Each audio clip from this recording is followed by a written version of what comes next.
Hi dears, do you know what is it? Or this?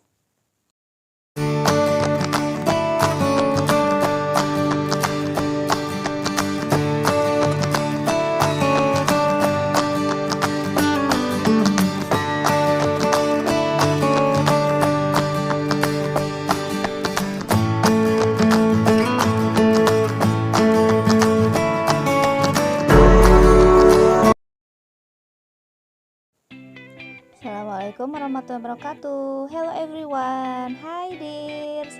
How is it going? Is everything okay? It's time to study English. Are you ready?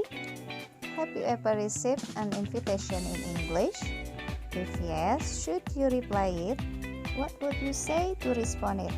Okay dear, to respond it, we are going to learn how to reply a formal invitation in English for acceptance and refusal.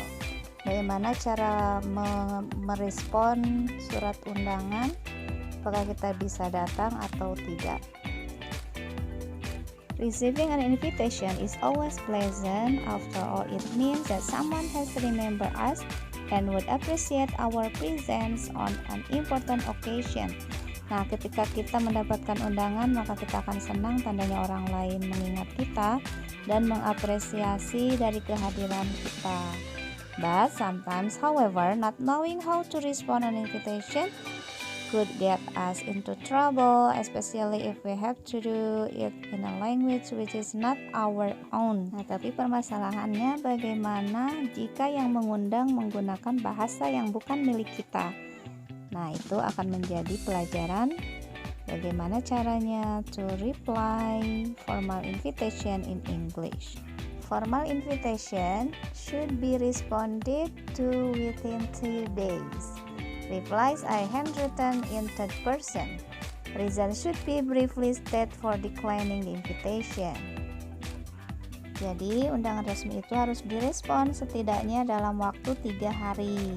Dan balasannya itu ditulis tangan dalam bentuk orang ketiga, jadi bukan I atau you, tapi langsung nama orangnya ya. Kemudian harus diberikan alasan jika berbentuk penolakan, jadi tidak bisa hadirnya itu karena apa gitu ya alasannya. Okay dears, to respond card may come together with the invitation card. Nah, biasanya langsung ya ada surat undangan berserta untuk responnya. For example like this. And then for this example, nah itu yang kiri berarti kartu undangannya, yang kanan to respond. Next example, nah seperti ini, jadi langsung ada amplopnya for RSVP ya. Next, oke, ini ada contoh-contoh dari RSVP, cara merespon formal invitation dalam bentuk card. Nah ini mungkin beda-beda ya, tergantung yang punya acara memilih seperti apa. Jadi yang RSVP seperti ini tinggal tulis nama, kemudian checklist accept atau decline kalau misalnya mau menolak. Kemudian ini contohnya tuh, please respond by May. Nah itu tanggalnya, kemudian itu namanya, nah, will attend kalau mau hadir. Kemudian ini bentuk yang lain, Mr. and Mrs. Eri Utomo. Nah kalau attend ya berarti bisa hadir, kalau unable to attend berarti tidak bisa hadir.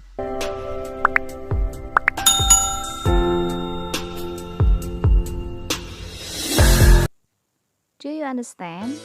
Oke, now ini ada contoh formal reply for acceptance. Nah jadi bagaimana cara penulisan balasan ketika kita mau menerima undangan. Ini langsung tulis tangan ya, jadi disebutkan secara rinci di situ. For example, Mr. Raj Kapoor has the pleasure in accepting the invitation of Mrs. and Mr. P.D. Agarwal for their son's marriage. Bla bla bla, disebutkan tanggalnya. Kemudian he will be glad to attend the marriage on time and to bless the newly married couple. Nah, jadi di sini disebutkan secara rinci Mr. Raj Kapoor itu yang diundangnya, kemudian yang mengundangnya ini Mr. and Mrs. PD. Nah, pada acaranya berarti son's marriage. Kemudian tanggalnya 30 Agustus dan waktunya juga ada di situ jam 11. Nah, kemudian disebutkan he will be glad to attend the marriage on time and to bless bla bla bla, itu sampai akhir, berarti itu seperti doa ya, doa yang diberikan untuk couple baru yang menikah. Next, bagaimana caranya jika kita tidak bisa hadir karena satu alasan? Berarti di situ namanya formal reply refusal ya, penolakan atau tidak bisa hadir. Nah, di sini contohnya Mr. Raj Kapoor has much pleasure in receiving an invitation from Mrs. and Mr. P.D. Agarwal for their son's marriage on, ininya sama ya, disebutkan acaranya, tanggal berapa, kemudian di mana. Nah, yang membedakannya adalah di situ ada kata-kata yang awalnya sangat senang mendapatkan surat undangan, tapi ada yang dicetak tebal, di situ ada he regrets to tell that he won't be able to attend the marriage party as he has a prior engagement.